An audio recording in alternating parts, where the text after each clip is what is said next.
王一博身穿专业航海服，紧握帆绳，在新西兰奥克兰的海面上全力压舷，驾驭双人竞技帆船乘风破浪。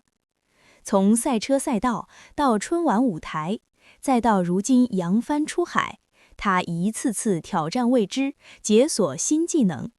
2025世界海洋日，海利·罕森正式宣布王一博为全球品牌代言人。大片主题：视野之外，向远而生。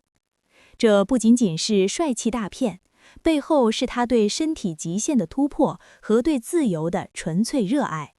到底王一博的尽兴人生藏着多少不为人知的努力？今天我们一起走进他的海上探险。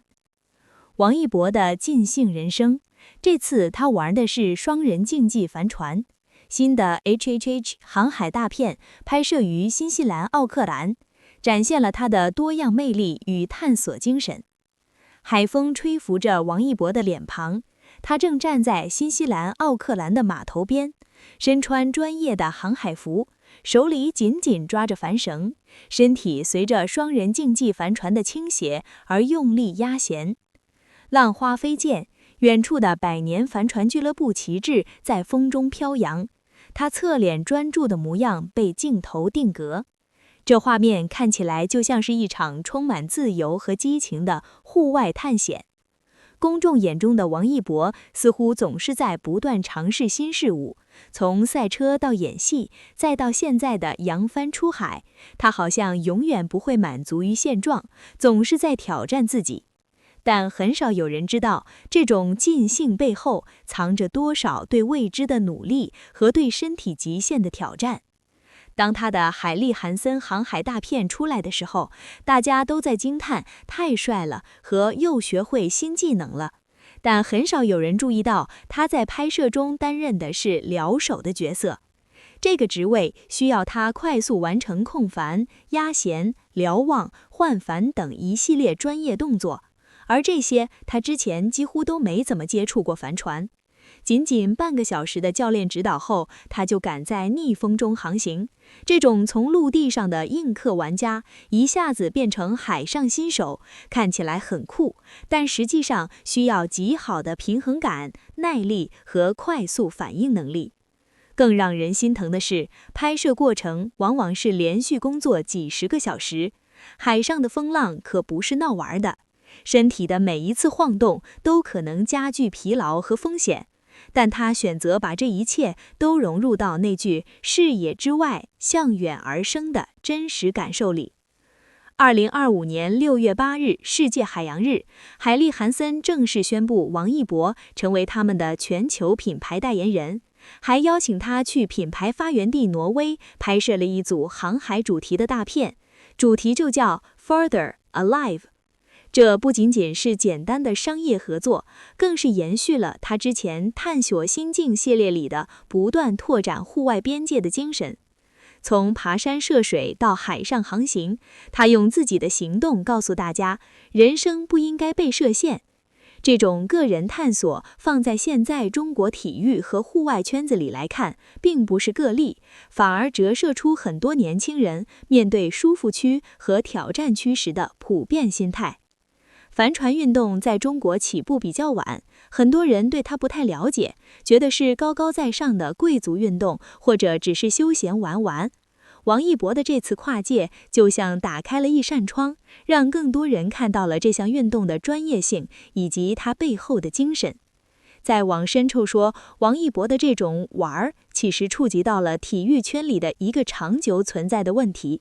公众人物如何在聚光顶下和真实生活中找到平衡？如何负责任地推广一项新兴运动，同时又不会被过度消费？近年来，滑雪、攀岩、帆船这些户外运动越来越火，越来越多的明星也参与进来。这本来是好事，能带动对青少年训练的投入和社会的关注，但问题也随之而来。当流量碰上专业，大家很容易走向两个极端，要么把明星吹得神乎其神，忽略了他们背后的团队和付出的努力，要么就批评业余选手别来掺和，忽略了他们最初的热爱和探索的初心。帆船这项运动非常强调团队合作，与大自然相处，更需要长时间的技能积累和心理上的韧性。王一博在片子里那些看起来流畅的控帆、压弦动作，其实是反复磨练身体协调性的结果，也让人想到那些默默训练的帆船卷手，他们在风浪中要面对的伤病、家庭分离和成绩压力，远远比我们想象的要大得多。回看王一博的经历，这种反差就更加明显了。大家看到他舞台上跳舞利落，赛车时速度快飞，演戏时角色多变，是个多面手。但真正承受的他，总是在一次次挑战中默默扛着身体和精神的双重压力。赛车训练时，他曾因高强度面临伤病风险；户外节目拍摄中，长途跋涉和恶劣环境考验他的耐力。现在划帆船，双人竞技对配合的要求更高，海上变幻莫测的风向和浪涌，随时都可能让新手陷入被动。据了解，拍摄过程中，他不仅学习了专业技巧，还深刻体会到人为什么总是向往远方，为了纯粹的拥抱自由。这种从玩到领悟的过程，听起来很浪漫，但背后是有代价的。倒时差、肌肉酸痛、心理适应，每一项都在考验一个公众人物在聚光顶下保持专注的能力。更何况，粉丝的热情有时候会变成过度关注，网上也有不少质疑他跨界目的的声音。这些无形的压力，也是他尽兴人生的不为人知的一面。但他从来不是被动接受者，他总能在困难中找到继续前进的动力。无论是早年坚持跳舞，还是后来同时兼顾赛车和演艺，再到现在的航海尝试，他都展现出一种沉稳的韧性。在大片里，他不仅仅完成动作，更是在风浪中保持冷静的瞭望。那种对未知的尊重和拥抱，让人看到一个年轻人守护自己纯粹热爱的样子。有媒体报道说，这次合作后，品牌的热度大大提高，不少路人通过大片认识了帆船运动，甚至有人说，因为王一博想去尝试水上项目。这说明他是用自己的行动拉近了专业运动和大众的距离，而不是仅仅停留在表面上的热度。体育精神从来不是个人闪光的那一刻，它更在于如何在时代的洪流中保持对身体、对自然、对自我的敬畏。在中国体育正从竞技强国向全民健身转型的大背景下，像帆船这样的相对小众坡项目，就需要王一博这样的跨界人士注入活力，同时也需要一个更理性的舆论环境。网络暴力、饭圈式的消费或者简单粗暴的评价，都可能让那些勇于尝试的人望而却步。真正值得我们关注的，从来不是仅仅新兴又在玩什么新花样，而是这种尝试能否激励更多普通人走出舒适区，去体验风浪中的成长代价和自由的滋味。完善训行体系，提供社会支持，关注心理健康这些普遍性的问题，比一场大片带来的流量更需要被看见。王一博的尽兴人生就像一面镜子，映射出当代年轻人的向远而生的集体渴望。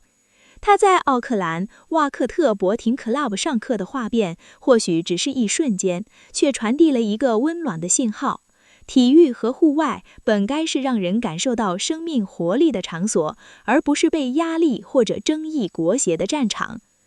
我们心疼那些在聚光顶下依然咬牙坚持的人，也欣慰于他们带来的启发。不管扮演什么角色，坚持对热爱的专注，总能让人生添进几分纯粹的可能性。最终乘风破浪的不仅仅是帆船上的那个人，更是每一个愿意打破界限、拥抱未知的缩勇。公众的期待可以很热烈，但更珍贵的是那份克制的尊重和理性的陪伴。让体育回归本质，让探索少些造茬，多些空间，这或许就是王一博这次航海大片最安静却最有力量的意义所在。希望更多人也能像他一样，在自己的尽兴里找到那份不被定义、属于自己的自由和力量。海风还在吹，远方也一直在那里，等着下一个敢于扬帆起航的人。感谢您观看视频，如果您觉得这期时事通信有用，请不要忘记点赞、评论和订阅。祝您生活愉快，充来活力，再见。